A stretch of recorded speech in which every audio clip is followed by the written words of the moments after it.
Okay. Rent will go up, housing will go up. Once in a while, there will be a recession, it'll go down. Maybe once in a lifetime, there'll be a depression. Maybe once in 1,000 years, there'll be a total economic collapse. But the average human is only going to live 80 years. So if the average human only lives 80 years, the chances are you may see a couple recessions, you may see one Great Depression, but the odds are you're never going to see a total economic collapse.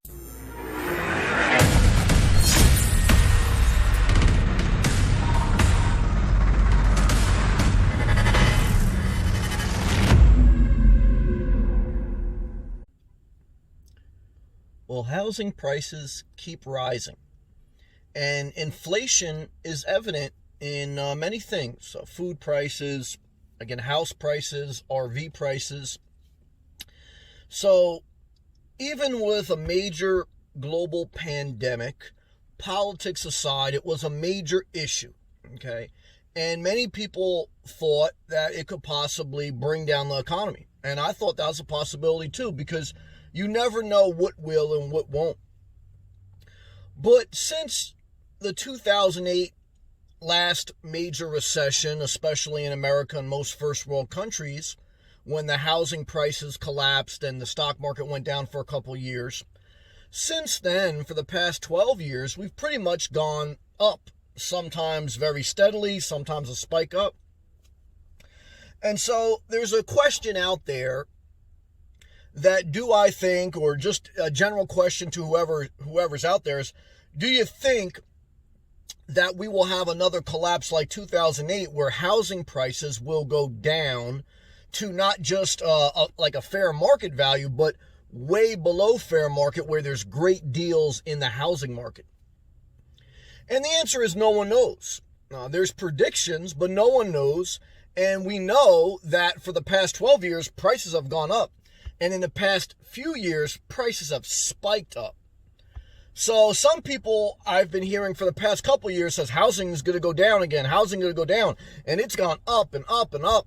So, like they say, a broken clock is right twice a day. But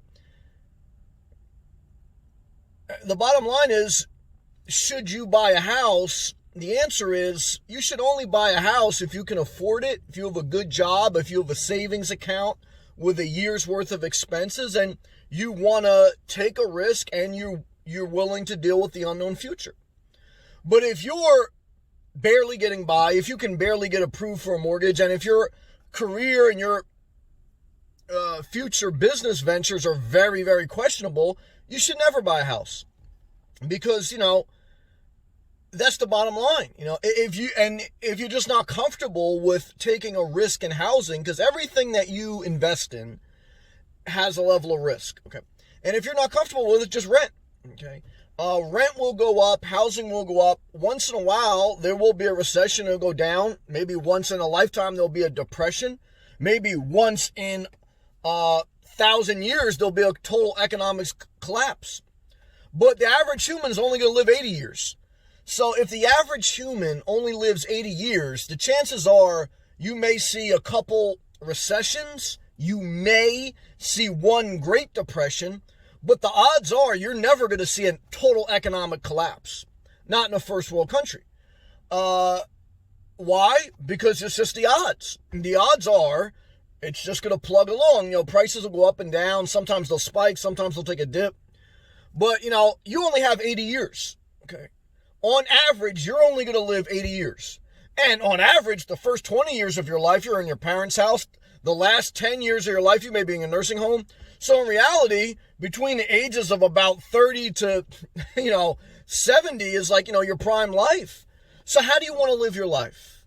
How much debt do you have? How much do you make in your job? How confident are you in your job? Do you want to keep working your job? Like if you hate your job, don't go get a house, because you got to work harder to pay off a house. So housing is a long-term play. And this is my final conclusion. As someone who owned a house for 15 years, in the past 3 years, I've been living out of my car. If you have a family and you're in an area you want to be, and you can support yourself financially in that area and get a job, then if you're going to be there long term, try to find something that's below your means, even if you got to live a little bit outside the city limits. But don't buy above your means, even if you're raising a family, and even if you can find it, don't go too far. Because then, even if you never have a housing collapse, every day you're under pressure. Don't buy at your maximum credit availability or the maximum you can afford, because again, even if the economy goes great and you keep your job, do you want to work every day with that over your head? No. Okay. However, look, anytime you take a risk, there's an anxiety there. Okay. So find a level of balance where you're living below your means, but maybe you go for it. But if you can't find anything, then rent. Because if you can't find anything below your means, then at least when you rent, you're not responsible for the maintenance. You're not responsible for big repairs. So, look, it's not ideal for some people, but at least you're not going to get buried and get crushed. If you don't have the money to buy something, it doesn't matter what the economy's doing. You have your own personal economy. And if you've done all the things right and you've been blessed and you've worked hard and you got the emergency fund, you've got your debt levels low or paid off, and you got the money to buy and you want to buy, then go for it. Because bottom line is, look, guys, we're only going to live about 80 years anyway. Some people live to 100. Some people live less than 80 years. But the bottom line is, this is my final conclusion as I get older and older. The bottom line is, guys, we're here for a short period of time in one sense of speaking. I know life can drag, but you got about 80 years. So forget about trying to play world economics. Oh, the Roman Empire collapsed. Guys, that was like once every 1,000 years. So, even if you think America or Australia or Europe or, South Africa, even if you think whatever's going to collapse, you're probably not going to be around. Okay, so what do you want to do with the 80 years you have in this earth? Okay. And chances are, if you own a home, you're never going to get the equity out of it. Your ungrateful children will go into probate. They'll liquidate that house, and then they're going to go on with their lives too. So let a house be a complement to your life, but not an obsession. Okay. Because chances are, you're just going to plug along. I'm just going to plug along. Maybe we'll see a major event in our lifetime. Maybe we won't.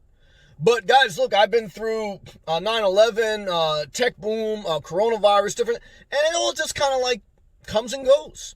But I know there's wars. There's been wars in Syria, Iraq, but they don't have, their economy, ain't much there anywhere because it's war torn. So, I think that if you're in a stable environment, it is what it is. So I don't know, man. That's the final conclusion. Where do you live? If you're living in the middle of a war zone, I wouldn't buy a house. I don't care if America became totally like a war zone, would I buy a house? Hell no. So, if you're in the middle of a war zone, don't matter. But if you're in a stable country where, then, it's up to you. How do you want to spend your 80 years? That's the bottom line. Okay. So I hope my videos add some value to you, provoke some thought, give you some insight. If they do, I appreciate those who click the blue join button and become a member. Thank you to the members out there. I appreciate you. Click the thumbs up too.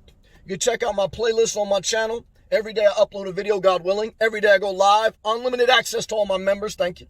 And what I can tell you is that's it. Keep showing up. Stay consistent. And that's really the key to a lot of things in life. All right? Peace.